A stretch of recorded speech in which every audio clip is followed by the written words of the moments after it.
Now that's a good get. Baby. That's a good get. At CareFM, you can choose the abortion care that works best for you. With in-person visits in Atlanta, Chicago, and the D.C. area, or medically supported abortion pills by mail in 20 states. Some people feel more comfortable meeting with a provider in person and leaving either no longer pregnant or with pills in hand. Others prefer getting abortion pills by mail. Just fill out a short online form, and if eligible, your medication arrives in a few days in a plain package. When you choose abortion pills, Cara, our text-based abortion companion, is with you every step of the way, offering 24/7 support and answers whenever you need them. However you get care, CareFM will support you every step of the way. Learn more at carefm.org. This episode is brought to you by Netflix. Global superstar and comedy sensation Kevin Hart returns for his 5th Netflix special, Acting My Age. I'm not the same man that I used to be. I go down the stairs sideways. Go ahead, you in a rush? Go around. With a fresh perspective on life, family, and getting older. Older you get, the less you can have. Is it sesame seeds on that bun? Get it out of here! Kevin's bringing his signature high-energy humor and physical comedy in a true return to his stand-up origins. Watch Kevin Hart, Acting My Age, now streaming only on Netflix.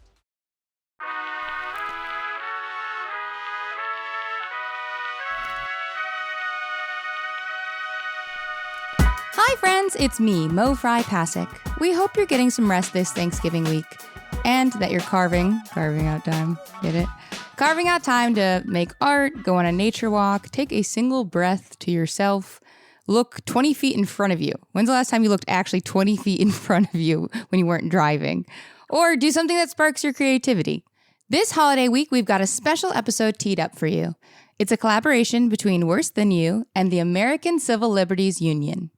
Back in April, the ACLU invited me to SeriesFest, which is an annual celebration of TV and episode storytelling in Denver, Colorado. Yes, darling, I was high up in those mountains. And I moderated a discussion with Kamau Bell about our right to laughter. Kamau hosts the ACLU's podcast At Liberty, and he's an ACLU artist ambassador for racial justice. He's also, as you likely know, a comedian. We spoke about sociopolitical comedy and how humor can make us make sense of this unprecedented moment. Also, as you know, I think that the silliest and dumbest things are often the most radical. So this was very personal to me, and I enjoyed it so much. And I really want you guys to listen. It was a confluence of all the things I care about in life, which is laughter, helping people, justice, and I got to wear a really cool outfit on stage, which will not be visible to your ears, but you can feel it. Kamau was incredible, and there was so much to marinate on or discover even about him as a comedian, so I really think you should listen. And with that, you can, because here's our conversation from SeriesFest. And we'll be back next week with an all-new Worse Than You episode, classic style, featuring Good Get's newest hosts. I love you guys. You're perfect in every way. Mwah.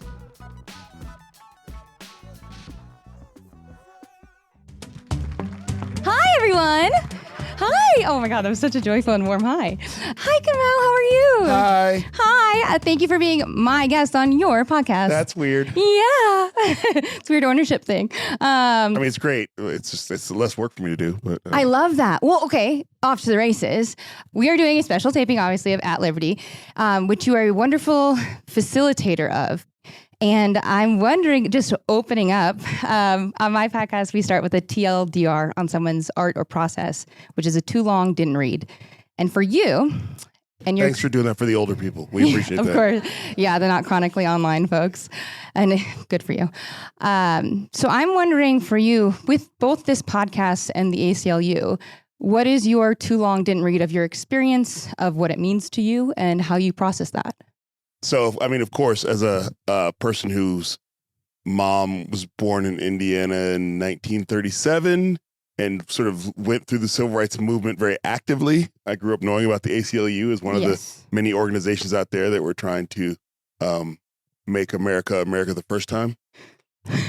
Oh my gosh, first laugh, incredible work. I was waiting. I was like, that was good. That was really... I loved how you guys did a ramp to it. It was like, well, they were like, are we laughing? Are we laughing? They're like, is it allowed? Are we laughing? I don't know if we are. It seems very serious. No, it's safe to laugh at someone going through that period of time, which was very difficult. How dare you guys?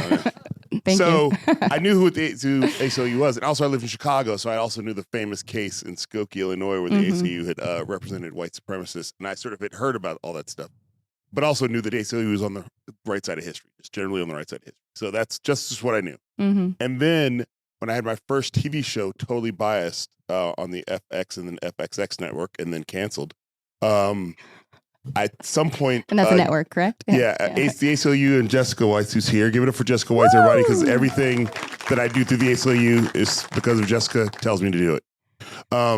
It says, do it quickly. But these jokes are just not, they're like landing right here. I'm watching, I can here. physically feel them. It's like some of you are catching on the edge and I think it's a movie theater. But anyway, so. Yeah, I love it. So Jessica reached out, the ACLU reached out and said, we'd like to make you the artist ambassador for racial justice. I think at that point, wasn't it called the celebrity ambassador? It was they called it the celebrity ambassador, which time I was like, I'm not really a celebrity, right? I just have a TV show. Right as they asked me, my show got canceled. I don't blame them, but it was like this moment of like, I sort of asked my manager, like, do we need to go back to the ACLU and let them pick somebody else? No, then you get to be like, I'm actually leaving my show to focus more on my work with the ACLU. That's what I was doing. Yeah. If you had been there at the time, I would have said that. But I was like, I really did feel like, do we need to give them an out so that they can, at that point, there was a young man named Trevor Noah who had just moved to America. Sure, yeah. I was like, I think he's going to do pretty good. And so I think we actually did reach out, and I think there was some reach out, and they were like, and Jess was like, no, we picked the guy we wanted. And at that moment, I was just like, that's so weird, because there were other people on the board who were who were artists, celebrity ambassadors, more famous than me, who could handle that role. And so I just sort of, after we said Jess refused to let me quit, I was like, well, I guess I just got to do this. And really, at that point, I took it very seriously.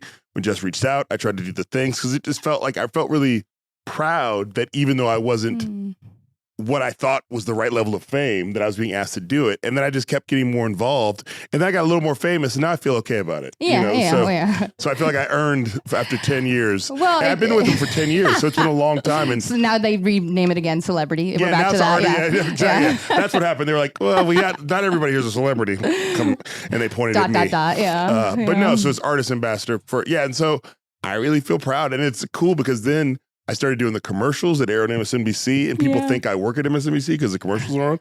And some people perception is everything. Yeah. Some people only know me from the commercials for the ACLU. Sure. So in airports, you're the ACLU guy. Yes, I am. So I think about how many incredible British actors be like, you're from that kids TV show. It's like they have a whole career that we're just minimizing to that one moment. You did that but one God thing. bless, Yeah. So I mean, but if you're going to be diminished for anything, I'll take the ACLU. Exactly. Yeah, so I really felt like at this point I'm pot committed, so I'm not going anywhere. And I just really, and especially right now, and there have been times where things have happened with the ACLU in the press, or there's been things where they got bad press. And it's funny, we talked about this. Jess has come to me like, how you doing? I'm like, I'm fine. Like, if the ACLU, I get that it's not always going to be good, but I just generally, I understand that I ride for you when it's hard, not just when it's easy. You know what I mean? Say that though. Yeah. That's the embodiment. Claps. Come on. There we go. Yeah. Because that's the embodiment of this, and it's consistency and it is commitment. And I think it's so endearing that you were like, fame was what they valued. It's like, no, your values is what they valued, and like what you embody in your comedy and in your career. And I think it's exciting because the hero's journey is always the person who's like, no, it couldn't be me. I would love for it to be me, but it couldn't, and it is. And accepting that, isn't just that you have the notoriety, it is that you've had to embody and live these values over the course of the past 10 years. And I think that's exciting, and it's marrying both the identity and the values. But I'm wondering, have you been inspired by your work to lean more into that comedically, or explore that comedically more when it comes to sociopolitical comedy, which is a word that kind of grew, and I don't necessarily know if it was coined, but grew with you and your art as a comedian. Yeah, like so when my career started to take off, because it started to take off around the same time Barack Obama became president. Like, he was running for president. I started to talk a lot about Barack Obama and running for president, and sort of really from the race side of it, like what I was seeing as a black man, seeing this black man out in the middle of the spotlight. And then I certainly started getting booked on political comedy shows because they were like, oh, he's talking about politics. So I'm like, no, I'm talking about racism. There's a laugh. There we go. Yeah. Like, I didn't know I was talking about racism. I'm talking about politics, but they were like, he's the president, so I guess it's politics. But then I found out that I would get booked on these political comedy shows, and there's a style of political comedy that is sort of like almost doesn't have an opinion. And sort of like hits both sides equally and doesn't really have like No bite. Yeah, it is sort of like you can sort of take jokes, pot shots at either side safely, but there's not really like an overall like attack or investment. And so I was like, I found myself not really enjoying these shows, and the audiences weren't always enjoying me because it felt like this guy's taking this personally. And so I was like, well, I don't think I'm a political comedian. And then you not liking it? Was you taking it personally? No, I think I was taking my jokes personally. Got it. So I was not just like, buh, buh, buh, buh, buh, buh. I was like, and another thing. It was specific. I really had an opinion. And then there's a whole school of comics like that are political comedians.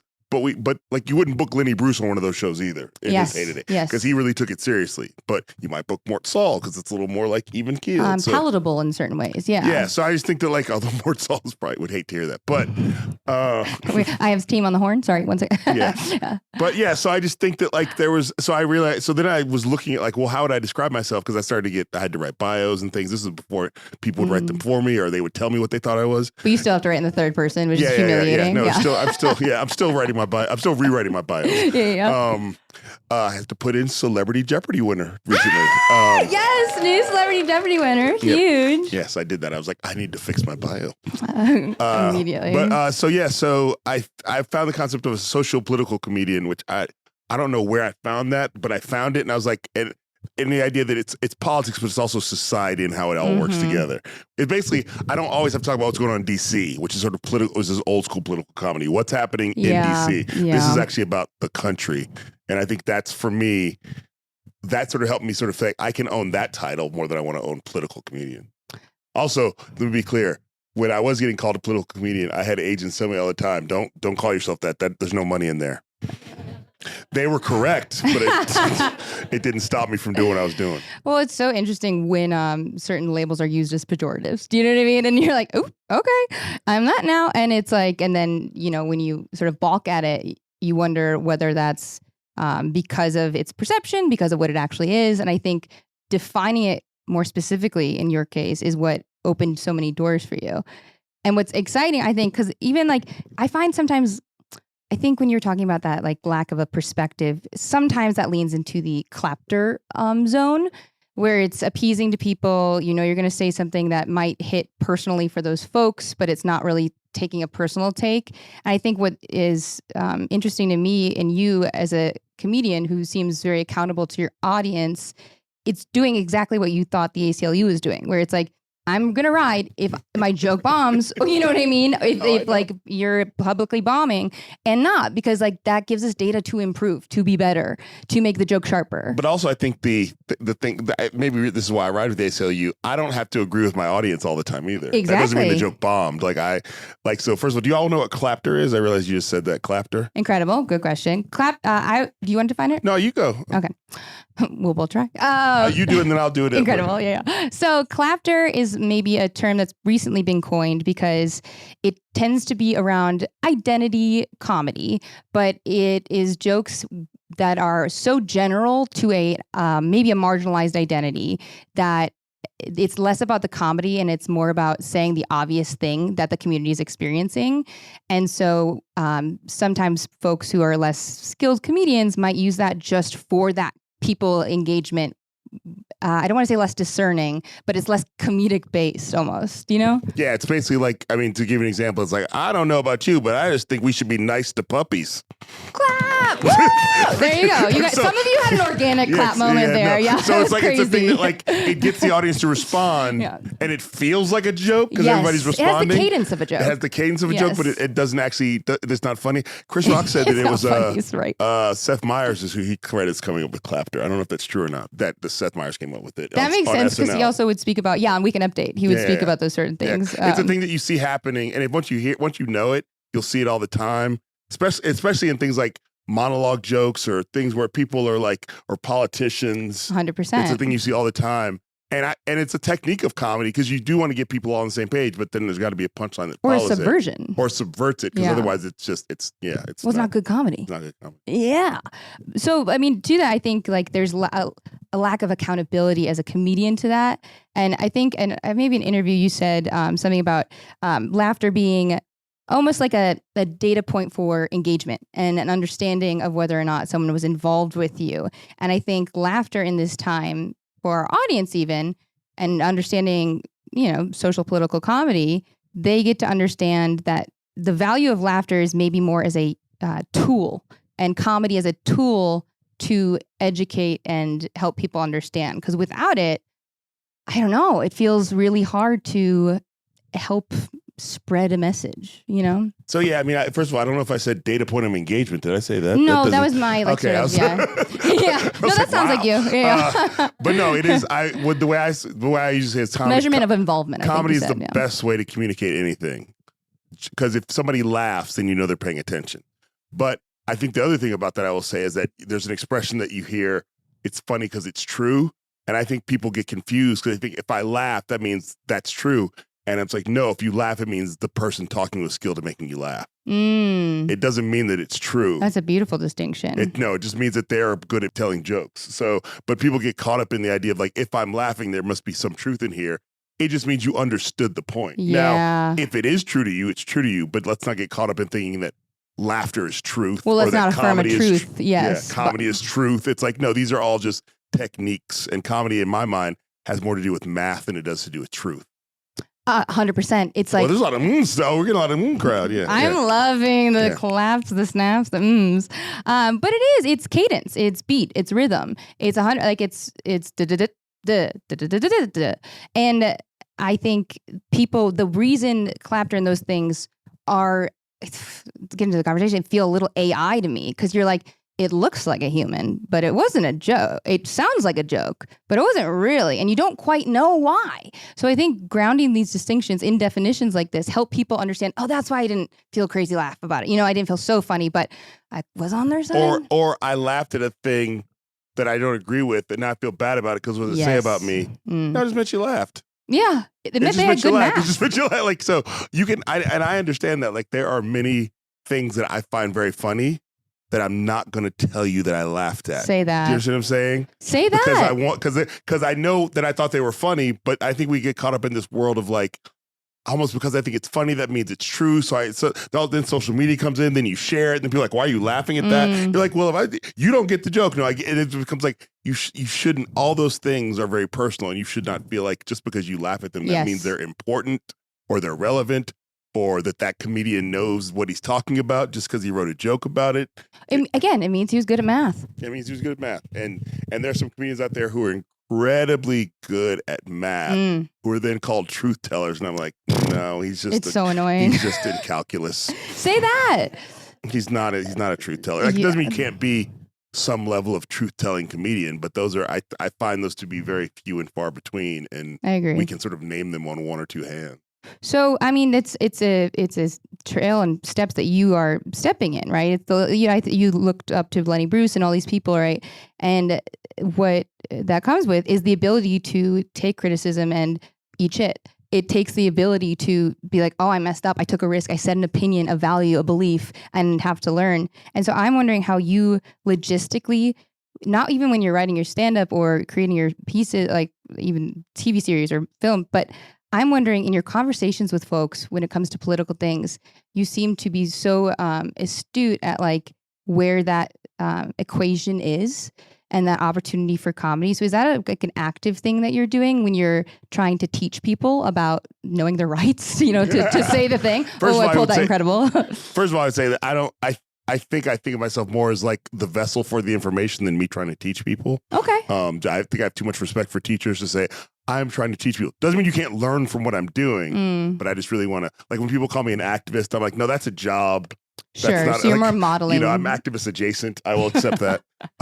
We need to come up with another word. I have engaged in activism, but I'm not an activist. And same thing. So, like, for example, on the ACLU podcast or episode of United Shades, I sort of know what this person is here to talk about. Sure. Maybe I know even how they're going to talk about it because we've done some research. My job is to sort of not only get them to talk about it, but also to get them to talk about it in a way that it doesn't feel like they memorized it on the way here. And so some people, most people we talk to in the United States had never been on TV before. Yes. So the way you do that is by making sure people are comfortable. So before the interview even starts, And the more I do of this, sometimes it happens with the ACLU podcast. We'll get on the Zoom and there's just a couple minutes of like da da da da da da da da, and I sort of am usually often trying to figure out just be a little bit funny, just so people can. And it also, I'm in this weird point in my career where people sometimes are like say things like starstruck around me, and I'm not trying to. Not everybody, not you people. Clearly. Everyone here told me. I heard them. They said it. And so I know that like part of it is also like just a regular person. Yeah. Not connecting. So it's about connecting, and I found that like hosting the show of United Shades, most of the hosting was before the cameras were rolling. It was just letting people know that you were there for them. And that you're a regular person, because this happens across media all the time, and it's not that this is a bad thing. Where like, and Don Lemon got called out for this one time, where the journalist will be standing there waiting to go on, and the person they're talking to is right here, and they're just like, and then they hear go on, hi. It's so Stepford-wise. It's so scary. Yeah, and I'm not saying I get we do different jobs. Is how I see that. 100%. And that job circumstantial. And Don Lemon, yes. and he's got a producer in his ear. And I'm not. Yes. I'm just saying that famously happened with that he was called out for. But you see it all the time in TV news where the people have dead eyes and suddenly like, oh, I'm on.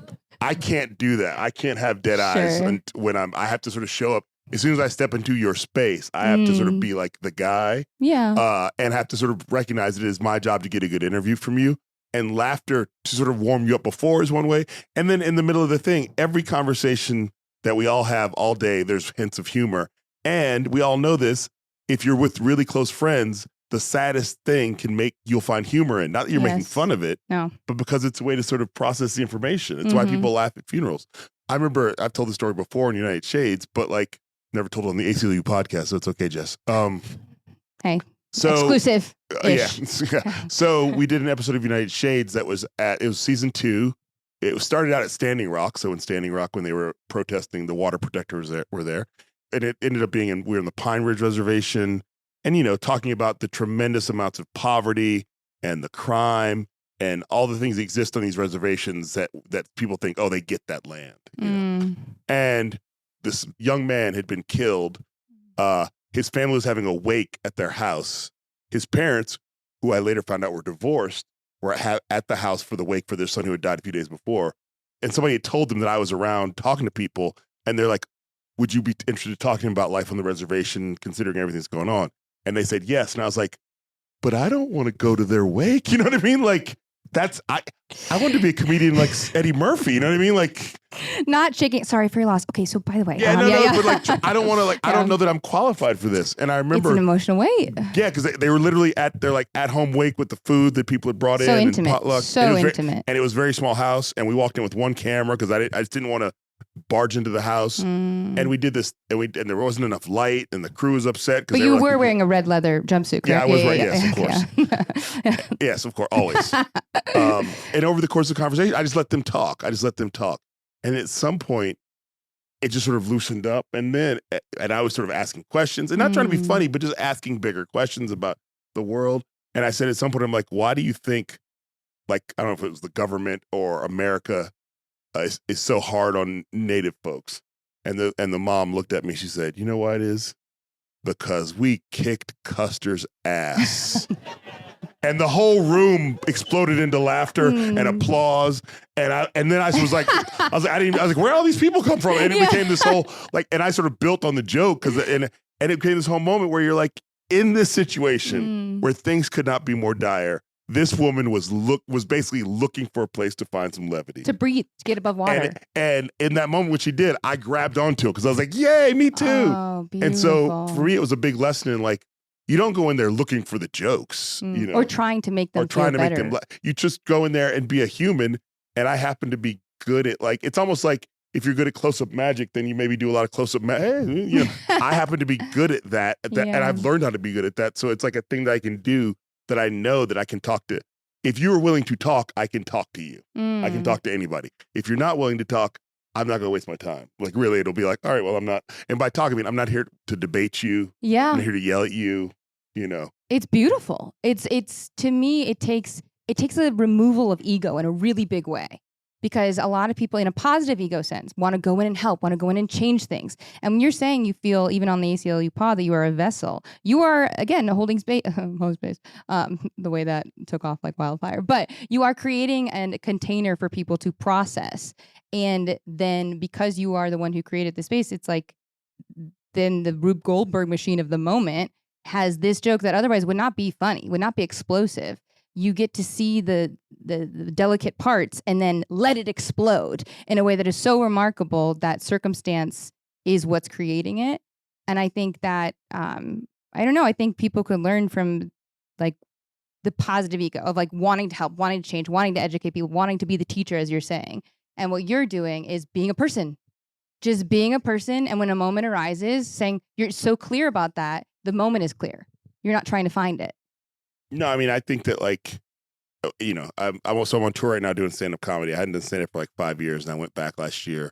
Yeah, so everyone, you can go this summer. Yeah, well, right now I'm being. Well, wait, you can go right now, but this is actually airing in the summer. Yeah. Yes, it's called, the tour is called Who's With Me, and so it's funny to think about like how different that when I'm doing stand-up, it's me talking for an hour and a half. Mm-hmm. Now there's back and forth, yeah, but it's me basically. But it still feels it's a conversation. And sometimes people want to talk. Like I did a show last week, and this woman would disagree with me. She put her hand up in the air, like, "When is it my turn?" Like it's a talk back. Yeah. Incredible. I was like, "We're not doing that." You should. No, so, listen to what she has to say. yeah. But it is still a thing where even there, I'm listening. Like when I started here, I was like, "Oh, the jokes aren't like I'm listening to the audience in the same way that I would be listening to one person in the ACLU podcast." It's just about I get to make the points there. I'm like instead of like we're with the ACLU audience, I'm sort of like there to sort of like let the points pass through me, or to help somebody refine or sharpen the point because I get to ask the so-called ignorant questions. Yeah, like so I get to sort of put myself in a position of like I get to, which is great. I get to ask anything and not feel bad about it because I'm here to make sure everybody understands this. Which is for me one of the best things about what I do is that I don't have to feel like there's a dumb question because I feel like if I have the question, somebody else might have the question. And especially when you're talking about the issues like with the ACLU.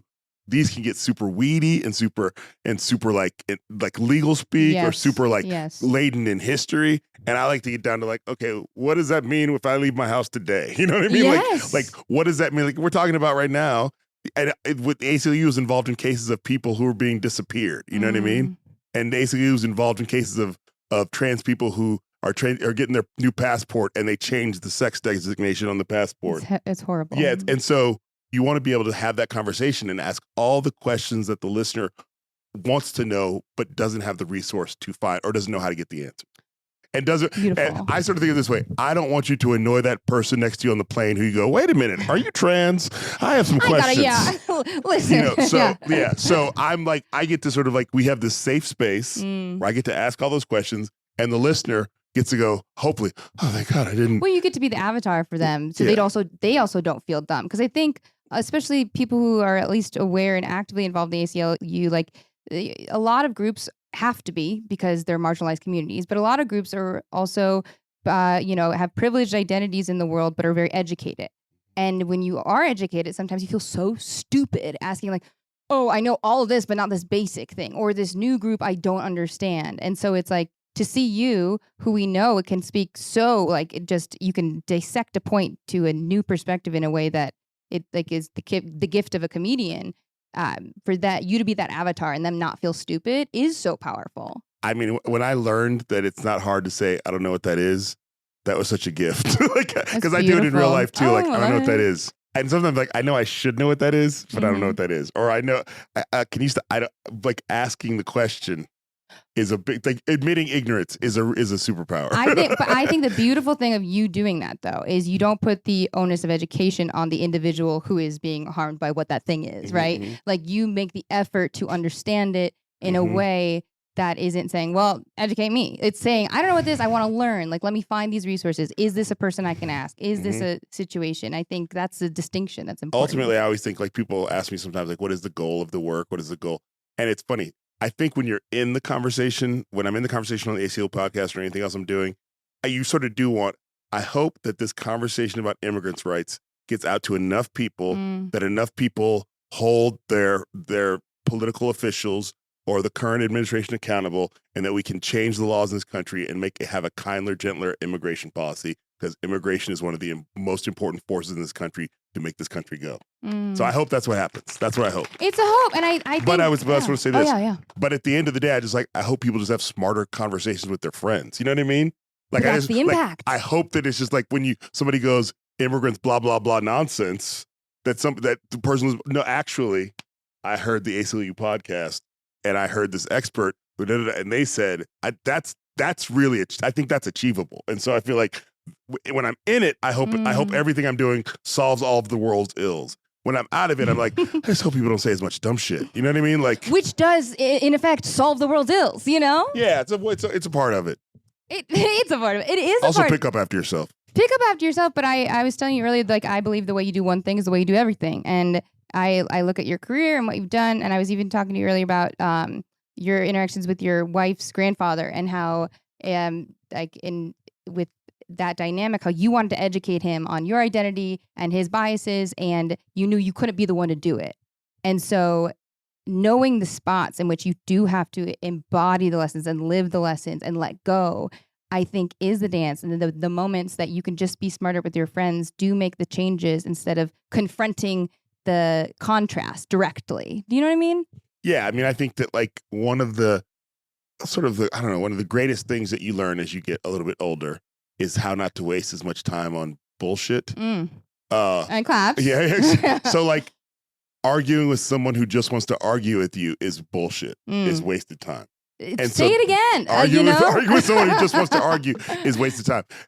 I'm glad we're mostly through it. When I first got on Twitter, everybody who disagreed with you was like, you won't debate me at this date and this time. I bet you won't do that. And I'm like, no, I won't do that. Like, why would I? But there was a whole ecosystem of people just showing up at places debating each other for no money. No money and all embarrassment. and you would see the clips be put up on YouTube. It was the same clip, but on this one, look at this guy own this guy, and on this one, look at that guy own this guy. It's the same clip. Owned him. It ate them alive. So, and I just have no interest in that. So with my now wife, but then girlfriend's grandfather, it was very clear. Like when I met him, and we've talked about this a lot. So I'm not revealing anything that hasn't been discussed. I just want to be clear. You can imagine. I just bring up personal details. Yeah. Like, nobody knew that. But I met him, and it was clear to me, like, oh, this man's a racist. Yeah.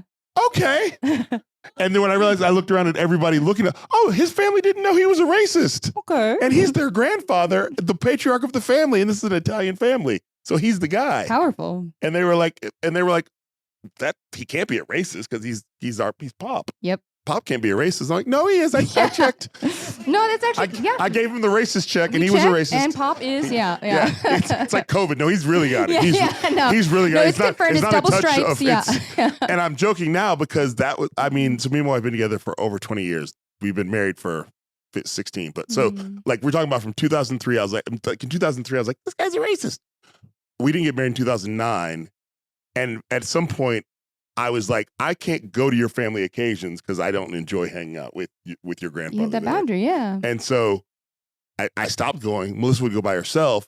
And then she got bummed out because she's got 2 sisters and a brother, and they'd all bring their spouses and boyfriends and girlfriends. And then she was there by herself. Yeah. And so she stopped going. And then it became this thing where like suddenly he looked up one day and was like, am I going to lose my relationship with my granddaughter because I think I don't like this guy because I don't like him. But if I really look at it, I mean, so, and this is a man who was in his like 70s at that point. And so for me, whenever it's like here we are living at a time where like there's really a divide in this country in many ways. And the question is like, do we fight to get people back or are they unredeemable? And the question is, how much time do you got? Say that. It is that. And so, because it's like a lot of people are redeemable, but are you going to put the time in? Yes. And if you're not going to put the time in, then don't waste time going to Thanksgiving. But at what cost to you? Yeah, 100%. So, with Melissa's grandfather, I pulled myself out of the situation, but I was still in the universe. And at some point, basically Melissa said, look, it's either this or this. Either you figured this out or you're not going to see me anymore. And but this is over years. And so right now people are like, oh, I wish you could talk to, and they'll name the person they think I would hate. And I'm like, I'd rather talk to the people who I know are on the fence and they're unsure than wasting time trying to redeem the people who are like, I don't have that. My hair's gray now. I'm AARP certified. Like I don't have the kind of time. ACLU, AARP. I'd rather get with the people who are like, I just don't understand it, but I'm afraid of it, and maybe I think it's wrong, but it's just because I really don't understand. Yeah. I'd rather talk to that person, and that's what I feel like the ACLU podcast. People who hate the ACLU are generally probably not going to listen to the podcast. No, or be changed. But the people who are listening are like, there's going to be a sense of people who are like, maybe I know a lot about this, but I don't know a lot about that, and it is people who like, I just need to. Because people did it for me. People had patience with me. I just need to get you over the fence. Yes. And once I get you over the fence, I can really work with you. Because people who want to hear. And I feel so lucky I can name the people who got me over the fence in my life. Like, sorry, my best friend Jason Smith, who's my best friend for over 30 years, who at one point was like, Jason was like, you're homophobic. And I was like, but I never say. And he was like, bup. And I was like, well, I mean, yeah, maybe, but not like, but he was basically like, you're saying these things. By the way, this is back in high school. I just want to be clear. This was yesterday. Yeah. Jason, come on out. Yeah. But like, and then I had Martha, my friend Martha Reinberg, who was like, Kamau, you can't end racism and make sexism worse. And I was like, what do you mean? And she pointed out things in my act that were sexist. And I'm like, you don't understand how comedy clubs work. She's like, I absolutely understand. Yeah. And today I was talking about, and this is now we're going back like 15, 20 years ago, so, and then there's like Fabian Rodriguez, who's a local activist in Oakland, who was like, basically, and Jeff Chang, who basically took a delegation of artists to the border 10 years ago so that artists could know what was going on at the border so we could be more conversant in it. And that made me make 2 episodes about the border on the United States of America. It made me sort of like more conversant and understanding. Like because this was when Obama was president. I'm like, wow, they're calling him the deporter in chief down here. But there was just ways in which I was seeing how people saw our elected leaders who I maybe liked from different perspectives, you know, that I wouldn't have known. Doesn't mean that I was going to start wearing that T-shirt, whatever that thing was, but it did mean like I had more empathy and more sympathy and more perspective on it, and wasn't going to. So for me, I've had a lot of people who had patience with me and saw me and like, we're going to get you over the fence. And I also understand that like it's still going to happen even now at my advanced age. That there's something that I'm missing that somebody's going to be like, well, also, you know what I mean? So like, and luckily I live in the Bay Area, so we get all those issues first. Quick. Yeah, so I feel really lucky that I was both raised to be curious, my mom. And then followed my nose into weird places that maybe you wouldn't expect me to be. Curiosity. And then met people who sort of like had patience with me at times when maybe they shouldn't, maybe they didn't have to. And so now I'm granting that patience to a lot of people, but I'm not giving it to everybody because it's exhausting. So I'm only giving it to the people I feel like I see it in you. Good. I want people to hear this so loud because, people get burned out and exhausted. And it is exactly because they're speaking to people who can't hear and won't hear. And so the fact that I also think, here's a theory, towards the end of this I'll pitch. My theory is also, right, one, it takes a measure of security to be confronted with a way you're living and say, I guess I can live another way. And so it's like Regina George, right? When they try and bully her in Mean Girls. I was like Mean Girls. Okay, yeah, what it is, because when they cut out the am I allowed to say areolas on the ACLU? You can say that. Yeah, when they cut out her nipples on the T-shirt, and she puts it on, she looks down, she's like, whatever, and she keeps walking because she's cool, right? She keeps walking around, and everyone's like, I'm obsessed with that. And I think you have a measure of like, you're cool. Regina George with the nipples cut out. Yes! That's who I am. You start making merch with that. Yes. Yeah. But you are, and I think it takes people like you who are cool, who when are confronted with something that other people would be insecure about, you're just going, okay, sure. I mean, I think that like, it's not like whatever cool is. I think, I know I certainly would to not. To me, cool is secure. Well, for sure. I will take, in the 52-year-old dad demographic, I am cool. I'll accept that for my age and station in life as a dad. I was not always cool, but what I always was a person who on some level was like, I feel the pressure to do it like everybody else, but I don't respond to it. And to me, that like the coolest people we look in history at the times in their lives did not feel cool or accept it. And so I think that sort of like, I know my core being is impactful. It is super important to me having 3 kids, 3 daughters, to make sure that like, that they feel comfortable doing whatever it is they feel excited about doing without worrying about what other people think about it. Beautiful. Because to me, that's when you can be your own best company. Mm-hmm. When you aren't looking to other people to be like, is it okay that internal. I do this? So like so for me, it's like, my job as a parent is to like fan the flames of that. So it's like they know I like that thing. I'm glad you like that thing. Let's do that thing together. I like that thing too. So that's beautiful. Well, even you had that Celebrity Jeopardy connection. It was so beautiful. For those who don't know, if you want to express the answer that you daily doubled on. So I'm the smartest celebrity, which is celebrity capital C. Yeah, which is like, as I put in my Substack today, is like saying the strongest 2-year-old. So I was explaining Celebrity Jeopardy to my middle kid, Juno. Like, she's like, "What is Jeopardy?" And I explained, so you have to answer you give the answer in the form of a question, and the clue helps you get there. And so to help her explain, to help her understand it, we created a whole category of Olivia Rodrigo questions because that's her favorite artist.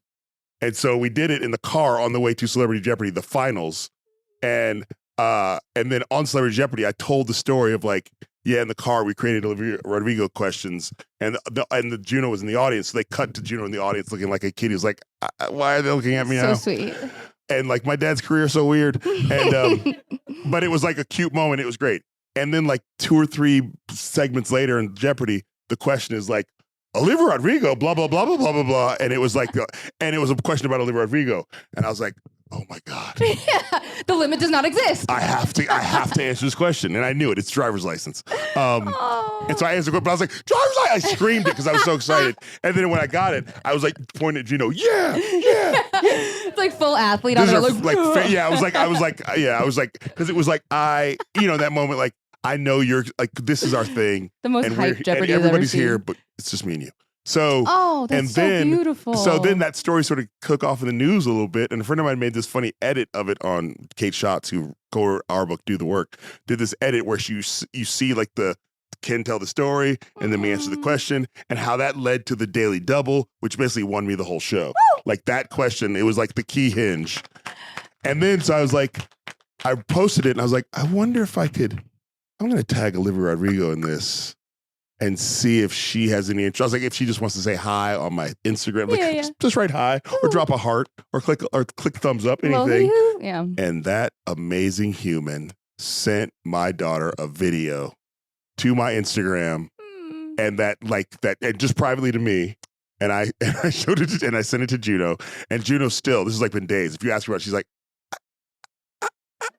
like it's still like not like Olivia Rodrigo said my name. It was the sweetest video, and I'm not posting it because I'm like, this is between those two. But to me, it was such a like, I think dads want too many pats on the back. We have to learn how to pat ourselves on the back, and I just felt like such a like, yes, like this is the good shit. This is the good parenting, and just also like being attentive to my kids. It's the same thing as all this stuff is what it's, but it is what this is. It's the person, it's the intimacy of that moment. It's going, I want to learn about what you love.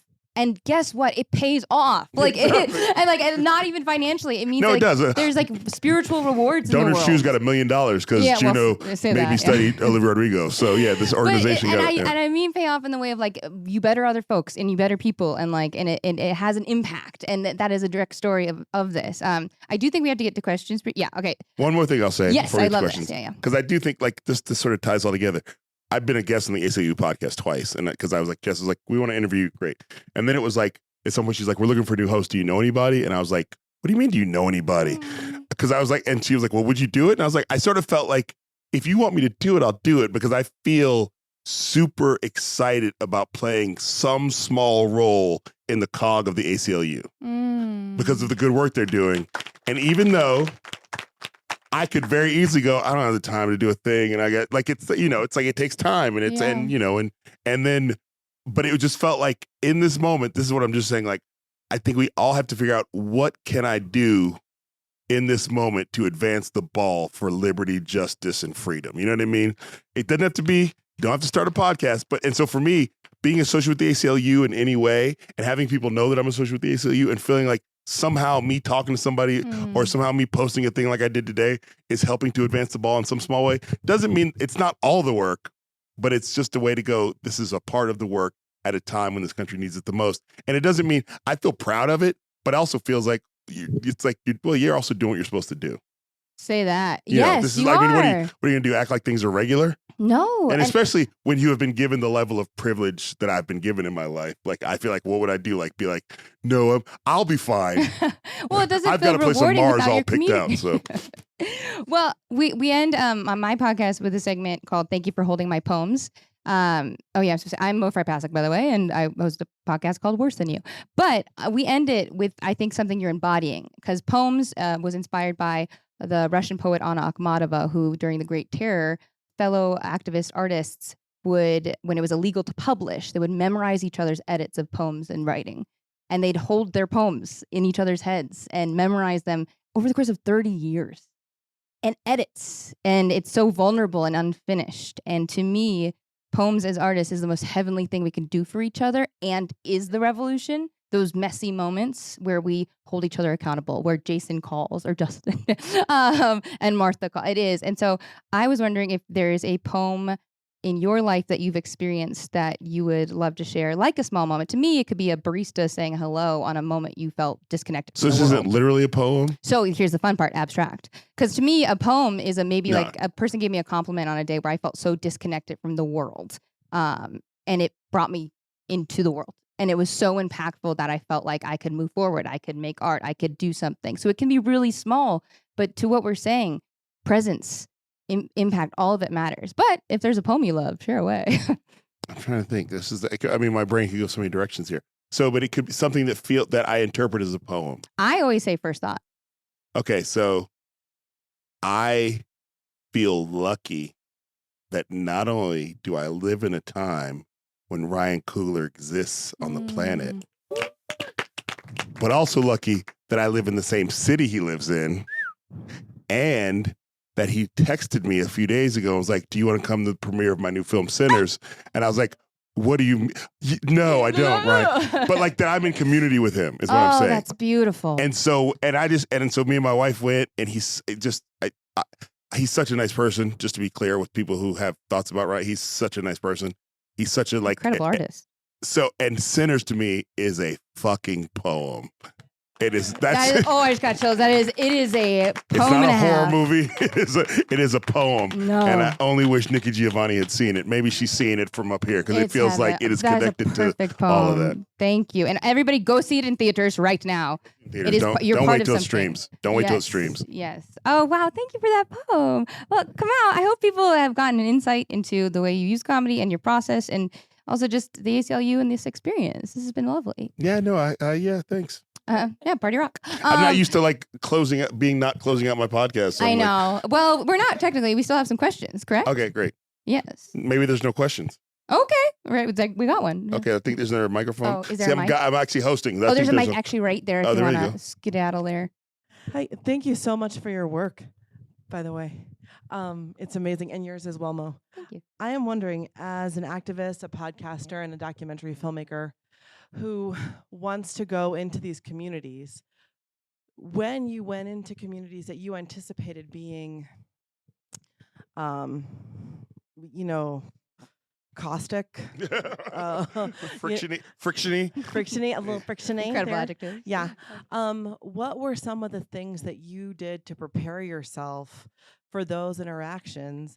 And, aside from the comedy aspect, what were, some of the conversations that you and the crew had in preparation?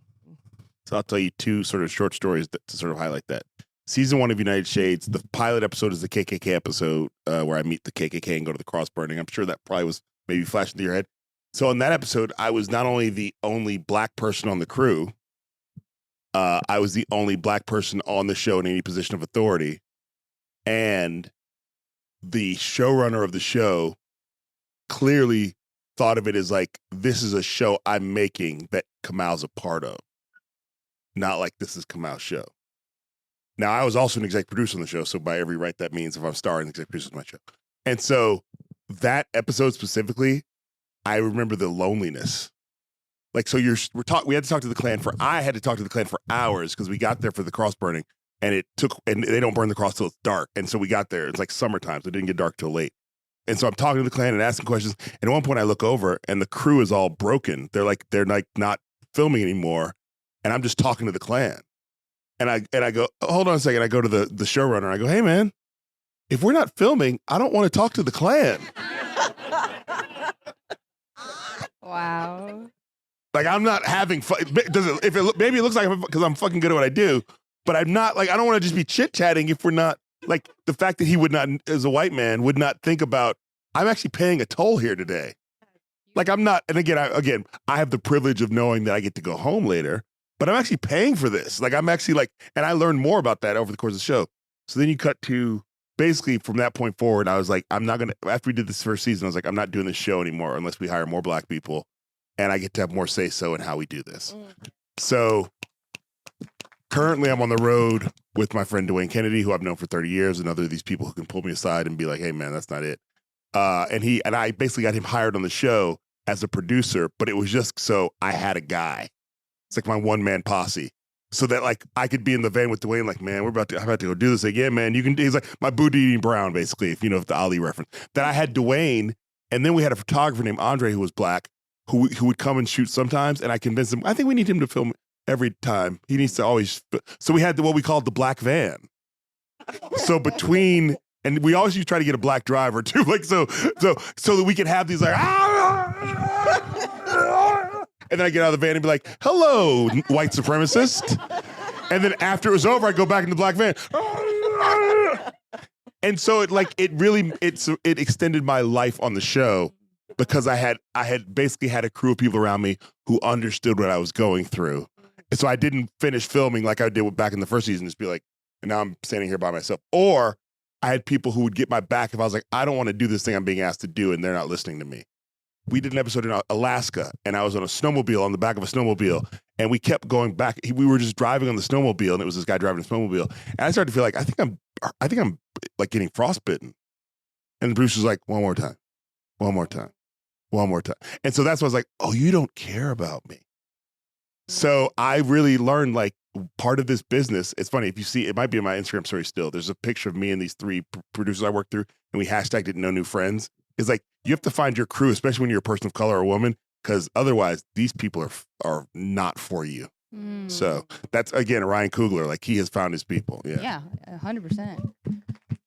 Beautiful question, beautiful answer. Hi, I am a producer and I produce a lot of comedy. Yes, I would like to be hired. You're on. His manager's email is. I believe, like I think you do, that comedy has to be thought provoking and push boundaries. And recently, I feel like the boundaries are a lot further back than I had assumed they were. I thought we were sort of deeper in the woods than I think we are. And I wonder if you've experienced that and if it's changed the kind of things that you are talking about, and if you've almost had to go backwards a bit. But I just want to be clear. When you say backward, what means that we're not as brave as we used to be, or is that like we're not saying it's not as dangerous? Not as sort of socially progressed as I thought we were. So yeah, we're certainly not that. We're certainly not socially progressed. We've certainly learned recently that we're not as socially progressed as we thought we were.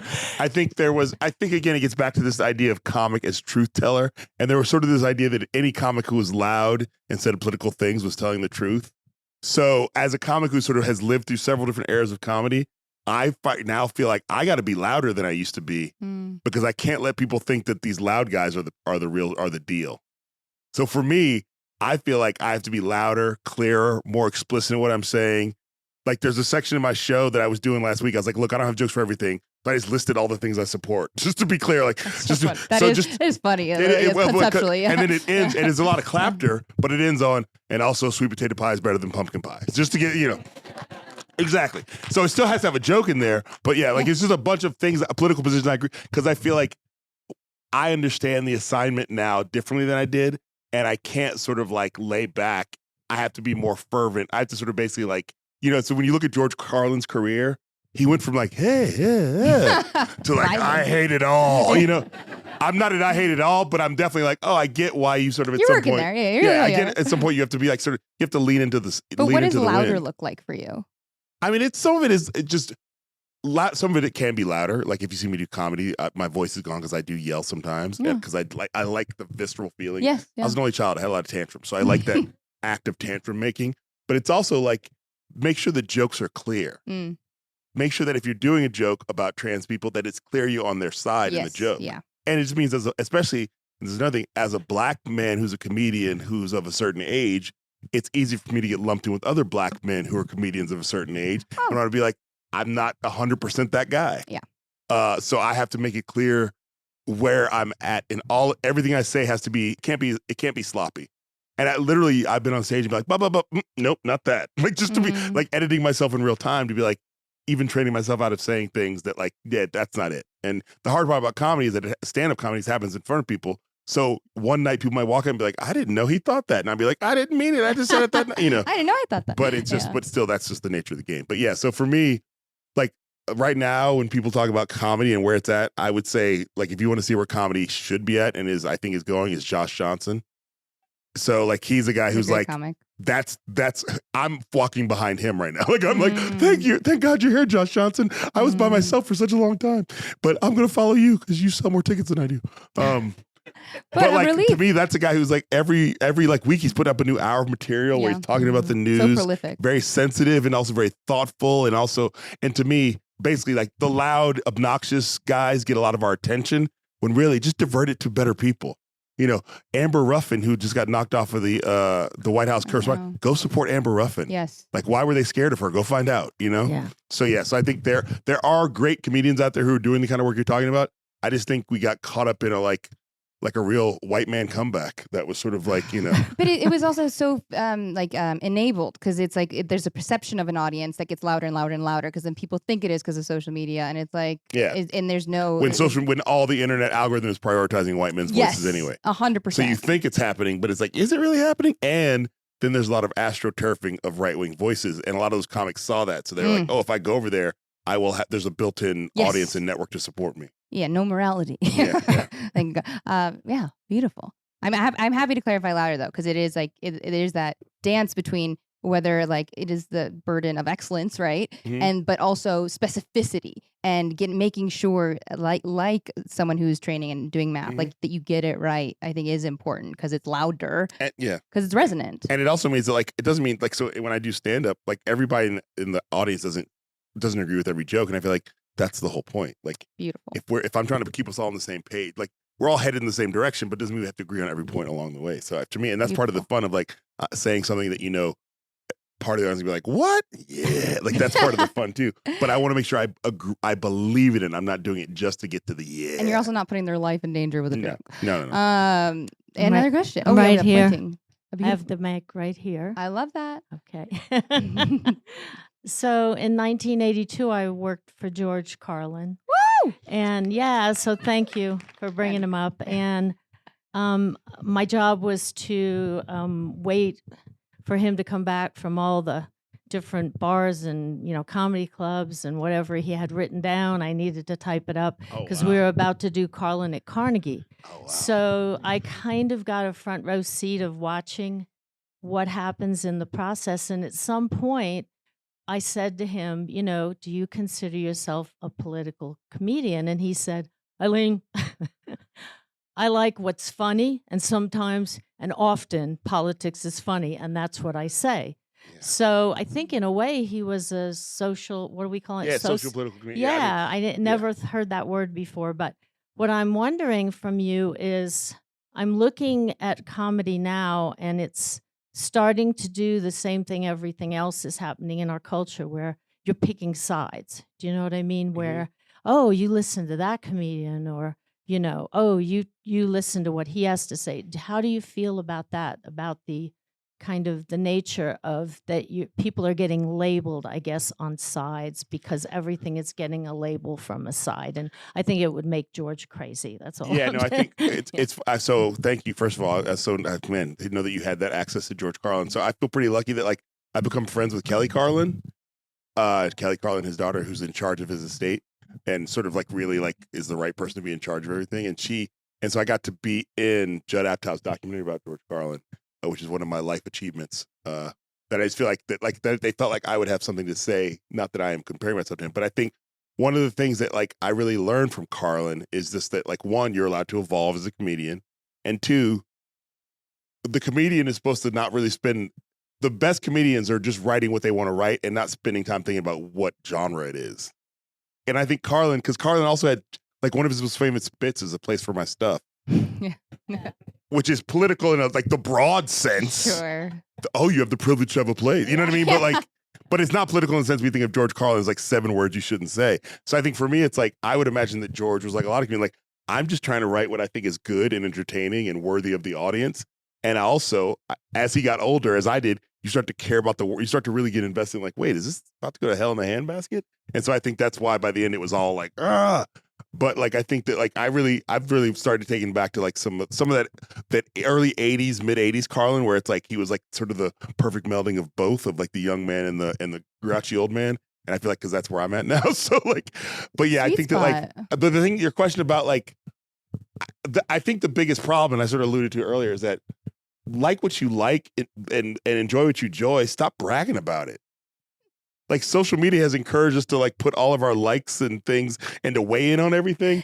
I didn't like Sinners. Who cares, man? Like you don't have to put it all. You don't have to put it all out there. That's a perfect way to say it, though. It's not bragging. It's not. Be Yes, cool. Just like, and so I think that sometimes stop turning your likes into your identity. You know what I mean? Like where you have to defend everything about that thing because you enjoyed it. Like, I really like Sinners, but that's about where it ends. You know what I mean? And like, also, if you didn't like Sinners, it doesn't mean you don't like me. yeah, Like, no, it's like, and okay. and I feel, and I also feel like, so I remember years ago, me and my wife, when we were dating, we spent a lot of time in comedy clubs because I was a younger comedian, and so I spent a lot of time in comedy clubs, and so she got used to it, and she enjoyed it at first, and then it gets old later that same week, and and I remember a comic performed, and he did this joke that was like awful, like, and I just mean like the subject matter and just the whole, like, oh, just like, but it was funny.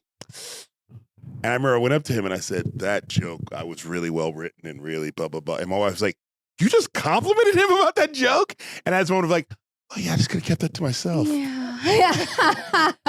Like, I didn't know what, like, you know, sort of like the idea of being like, it doesn't, whatever. It doesn't, our likes and dislikes don't have to be sort of out there for public consumption, and stop acting like it's a part of your, don't fight people over them, I guess is my question. She allowed you to question decorum, because comics have to say like, this part was good, whatever. That's the decorum. Yeah. The decorum is a like. The decorum is this. And so when someone says, why? You go, oh. Yeah, but it's also like, this is like, I mean, I feel like we have, and it's funny because this is a political issue, like, spend more time in your group chat saying that stuff to people who aren't going to put it on screen grab. You know what I mean? Yes. Don't group chat with Pete Hegseth. But I think really like, I have two, Dwayne and Andre from the United States. Yeah. We have a group chat. I say all sorts of things I don't want you people to know about. And Oh, I don't mean, God. it just means what it means. Like, because it's super personal, or it's embarrassing, or it's sort of like, you know, it's just like, but I wouldn't put, so I think we need to understand that like, not every space is for everything, and stop sort of like defending somebody else's commerce as your personality. Beautifully. I'm putting that on a hat, actually. Stop defending something. Like, but it is. It's like, it's not you. It's like, that's not who you are. So chill, take a risk with your friends and have them say you're an idiot. Yeah, I mean, learn to go, okay. Yeah, learn to edit. Learn to go, all right. Good. All right, then. I love that. We have another question. Thinking about Juno. She does that all the time. I Does love that she? from Juno, yeah. Hi, I'm Dahaley. I'm a comedian, and I've made my own comedy special. And do you often feel like you're having things that you want to say, but then you're also struggling to make sure that you make a living? And is there a way to kind of like you seem very successful at navigating how to stay authentic to your voice, but also sustain yourself? Well, thank you. It's called 3 Children. The pressure of 3 children. So, I mean, so first of all, I'd love to talk to you afterwards about this, because I think it's part of a longer conversation. Just because I think there's like, I would be like, well, I think first of all, there was there's a comedian named Franklin Ajayi who was sort of known in the 70s and early 80s. He sort of like, unfortunately, was coming up, a black guy coming up at the same time Richard Pryor was exploding. So I think he was sort of like the other black guy, kind of like I am. And so but he was super funny, and he wrote a book about comedy that me and my friend Kevin Avery used to talk about all the time. He's like, it's important to not only know as a comedian what comics you like, but also what comics you are like. And that those can be 2 separate things. And I find and I think even knowing what music do I listen to and what does that say about me?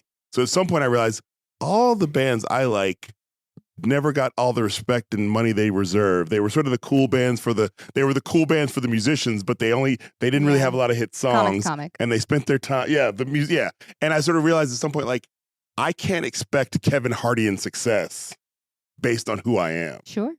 Like based on how I was put together. And so that means I got to figure out how to do things differently. So for me, right now I'm coming back to comedy and I'm really enjoying it. And I hope it ends up in a special somewhere because I'm really proud of it. But I know I can't put all my eggs in the comedy basket because of the nature of what my business and my career. So for me, the earlier I learned, try to figure out what other things I can do in this business that I can stomach or that I'm excited about, and taking opportunities where like I'm only a director of documentaries because Morgan Spurlock said, I want you to direct a documentary. And I said, but I don't know how to do that. He said, we'll figure it out. Yeah, the invitation, That's the only reason I'm a yeah. director. And so also learning how to take opportunities when you're like, I could have said, no, I don't know how to do it. And that wouldn't be doing the thing I'm doing now. So for me, I would say for you, you can still be a comedian. I think a lot of times comedians get caught up in like, not you, I'm saying, I have to only be a stand-up. And if I'm not that, I'm not pure. And it's like, you mean like Jerry Seinfeld? So like, I think you have to sort of really go, what other showbiz skills do I have that aren't that I can sort of still make a living? And then also sometimes like I did a season of John Quinones, What Would You Do? That was not really like, it was sort of half related to United States, but it was a little more broad. And I was like, let's see what happens. They never called me back. Okay. So it's like, but like, I was just like, let's see. So I think sometimes it is about like making decisions based on like, it's not what I would have thought would have happened, but let's see what happens. But like also knowing I don't live in LA. I'm not auditioned. I've never auditioned for anything. I haven't auditioned for things in years. Not because I get things, because I just don't audition for things. My agents don't even send me auditions because they know I'm not going to do them.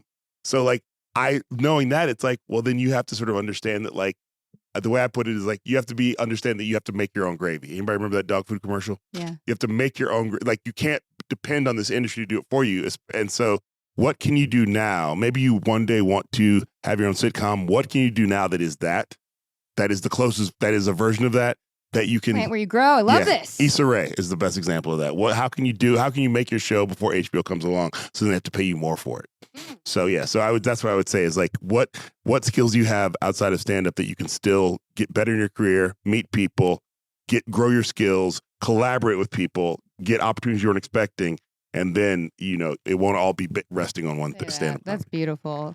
Thank you for that question.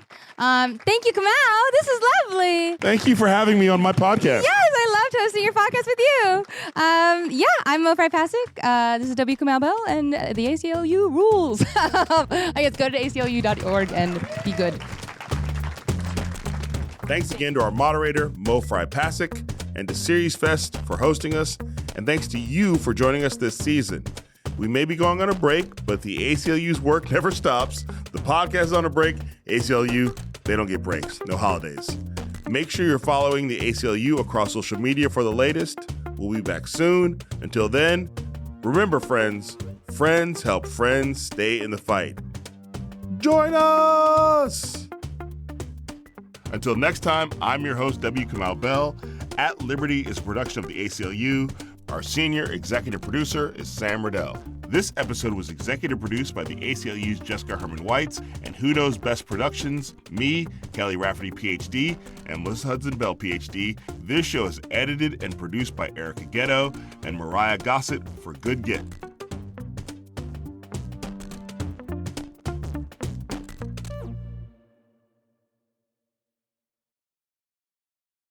The holidays mean more travel, more shopping, more time online, and more personal info in more places that could expose you more to identity theft. But LifeLock monitors millions of data points per second. If your identity is stolen, our US-based restoration specialists will fix it guaranteed or your money back. Don't face drained accounts, fraudulent loans, or financial losses alone. Get more holiday fun and less holiday worry with LifeLock. Save up to 40% your first year. Visit lifelock.com/podcast. Terms apply. Now that's a good get. Baby, that's a good get.